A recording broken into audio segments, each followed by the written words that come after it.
BFM Business, 10h, midi, l'émission 100% placement. Intégral placement, Cédric Decoeur, Guillaume Sommerer. Et on retrouve nos deux traders dont le regard technique va être très intéressant pour voir ce que peut nous réserver le marché en cette fin de semaine. Jean-Louis Cussac et Jérôme Revillier sont nos deux traders du jour. Jean-Louis Cussac depuis Perceval et Jérôme Revillier depuis Alternative Capital Investment. Jérôme, comment est-ce que vous percevez la tendance? Quels sont un petit peu les seuils que vous nous recommandez d'avoir à l'œil? Voilà, très clairement, à court terme, on est vraiment dans un marché d'attente. On attend l'expiration des contrats trimestriels aujourd'hui. Donc, à part quelques pics de volatilité à attendre aujourd'hui, la tendance, elle reste toujours la même. C'est une tendance de fond haussière. Sur le CAC 40, on voit bien qu'on reste sous résistance, mais très bien orienté. On voit également que les indicateurs d'aversion au risque restent eux aussi en baisse. L'or qui recule, le yen qui recule très nettement ce matin. Donc voilà, la tendance est plutôt favorable.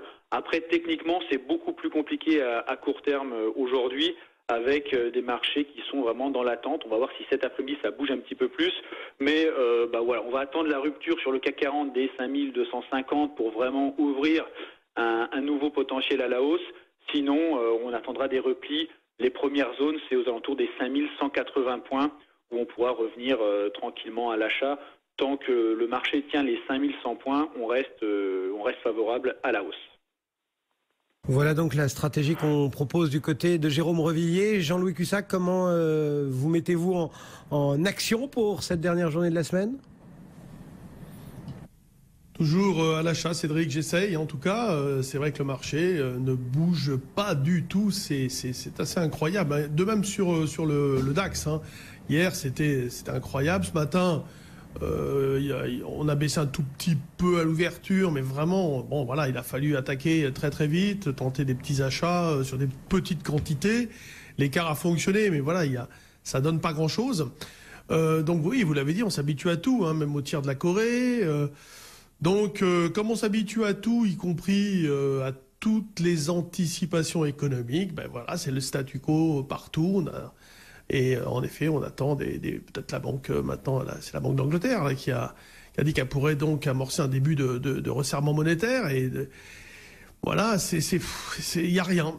Alors à midi, il y a l'Eurostoxx, échéance quand même septembre. C'est quand même une trimestrielle. On va voir ce qui va se passer. Attendez-vous certainement à une forte augmentation du volume entre 11h50 et 12h. Vous verrez, Sanofi, Total, etc.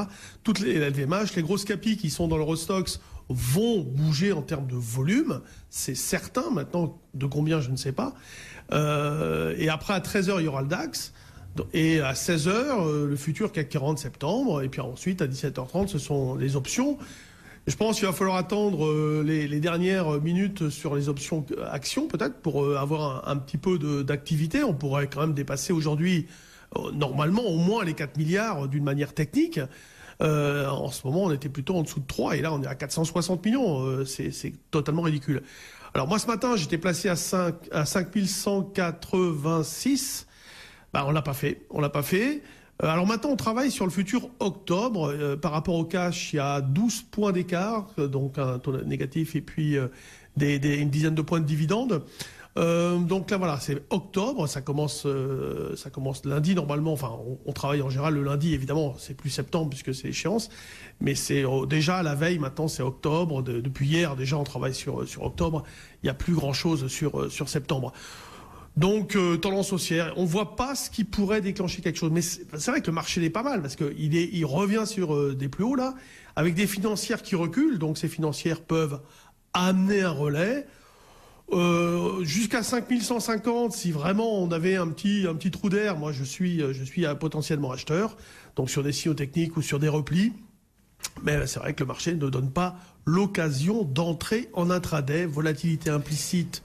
Ras des pâquerettes, on est à 10, 10,5. Et puis volatilité pure intraday, c'est-à-dire les écarts dans la journée, c'est pareil. Donc c'est très très très calme depuis maintenant 3-4 jours, depuis le début de la semaine pratiquement. Merci à tous les deux, Jean-Louis Cussac chez Perceval et Jérôme Revillier chez Alternative Capital Investment. C'était nos traders du jour.